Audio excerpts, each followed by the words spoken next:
Энэ нийслэлийн иргэдийн төлөөлөгчдийн хурлаас тогтоосон энэ зардлууд хангалттай зардал.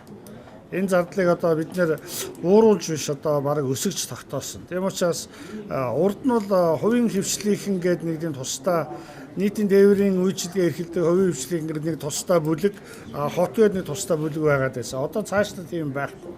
Хот нийтийн тээврийн үйлчилгээг л явуулна. Яг одоо иргэдийн хурлаар баталсан тэр тоог л одоо мөрдөж ажиллах чадвартай тэр хувийн хвшлийн компани бол одоо манай нийтийн тээврийн үйлчлэгэнд явах боломжтой.